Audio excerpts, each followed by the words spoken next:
Isang pasaherong senior citizen sa NAIA Terminal 1 na dumaan sa x-ray machine na wala at hindi na makita ang daladala niyang laptop na dumaan sa nasabing security screening at nang reviewin ng officer ang CCTV ay hindi makita kung saan napunta o kung sino ang kumuha ng laptop ng nasabing pasahero. Andito po tayo ngayon sa NAIA Terminal 1 departure area.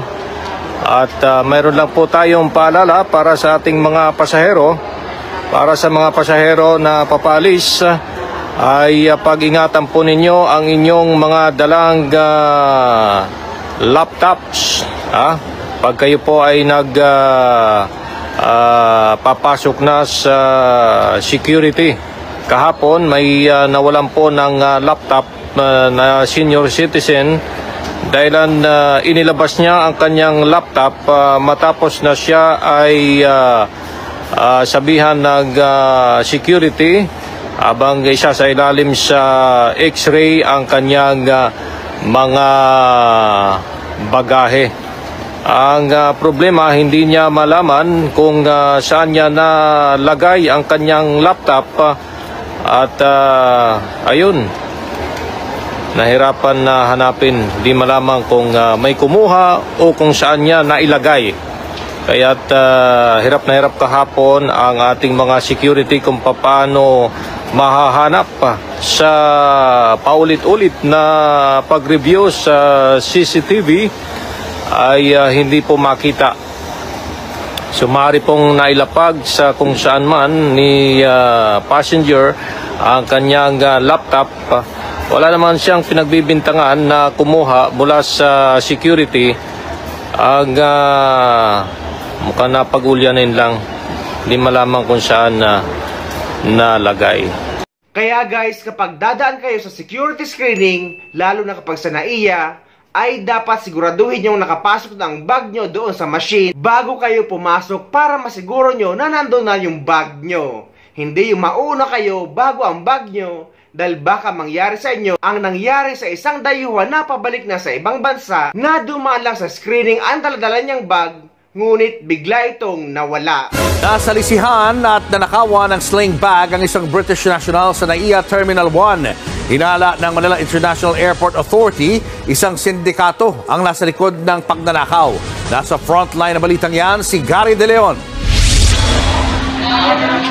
Ininspeksyon ng mga security personnel ng NAIA Terminal 1 ang x-ray machine na ito noong Sabado, March 2. Sa makinang ito sinasabing pinadaan pero hindi na nailabas ang sling bag ng isang British national. Hinala ng dayuhan, ninakaw ang kanyang bag.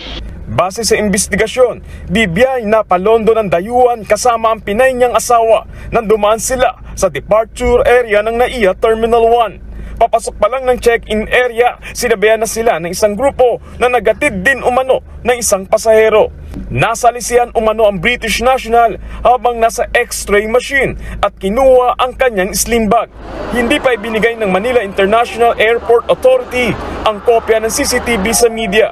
Pero nakita na raw nila ang grupong hinihinalang tumangay sa sling bag. Masasabi po natin, sir, na ito po ay isang sindikato.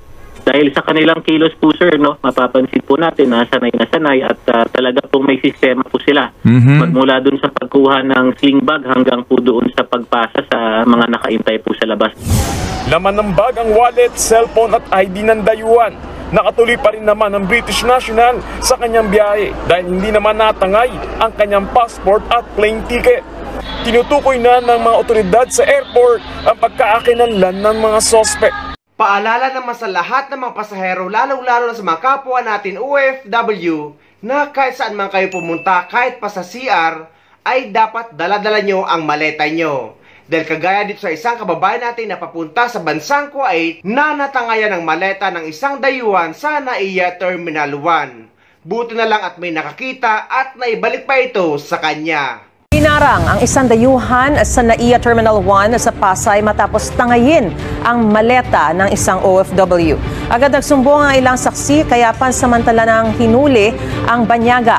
Ayon sa mga otoridad, hindi nila makausap ng maayos ang banyaga. Wala namang nakitang iligal na gamit sa kanyang bag kaya pinaalis din siya kalaunan. Naibalik din sa OFW ang kanyang maleta. Nang kuna ng pahayag ang dayuhan, sabi lang niya naggaling siya sa United Kingdom.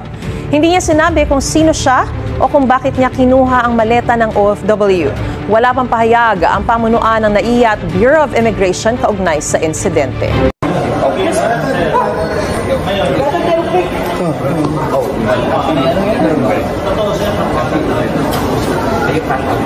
Wala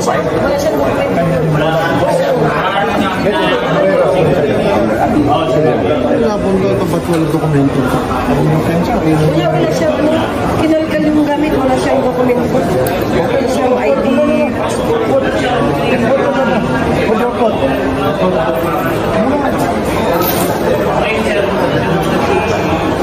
Iwan mo yung bag mo? Punta ko sa galing yung pangkain sana. Pumila ka, gano'n? Oo. Pagbalik? Marami kami nila. Pagkabalik ko, wala na. Oo. Kaya nagtanong ako sa upuan kung saan nila linagay. Tapos may lalaki na nagsabi na, halika sa mami, punta ka. Pero mo dinala yan ng lalaki na yan? Hindi. Pumunta sa doon. Doon, tinan mo doon kasi ang alam ko, pinunta nila. Anong oras ang flight mo? Bukas pa niya. Ah, bukas pa? Bakit ang aga mo? Kasi may process ako, tapos malayo kami sa Ifugao. Ano man sabi mo na ibalik? Salamat. Thank you, Lord, kasi hindi ako nabayaran sa inyo. Sa babae na nakakita niyo. Hindi mo ba yung pinagbilin yan? Kanina? Hindi.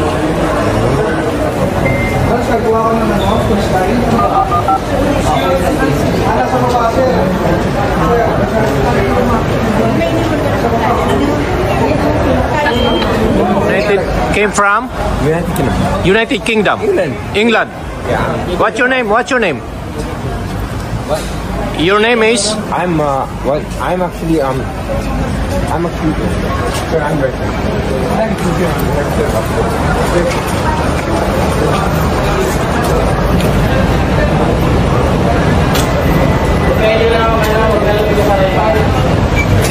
Pero parang may mali sa sitwasyon na ito at sa ginawa ng ating otoridad. Bakit nila pinakawalan ang nasabing dayuhan ng ganun-ganun lang? Tangkang pagnanakaw ang ginawa niya. At dahil nga illegal alien ito sa Pilipinas na walang kahit anumang mga dokumento or daladalang passport or anumang ID ng pagkakakilalan niya, ay dapat hinold ito at pinadeport kung saan bansa siya galing. Kagaya dito sa ibang bansa or dito sa United Arab Emirates na hinohold ang mga ganyan at kinukulong at pinapadeport pauwi sa bansa nila. Hindi kagaya sa Pilipinas na papakawalan lang at uulit-ulit lang yan sa ginawa niya. Naiisipin niya na pwede pala dahil ganun lang ang parusa at hindi naman makukulong. Parang ang lamya naman ang batas natin sa Pilipinas. Napakahirap na talaga kasi magsalita.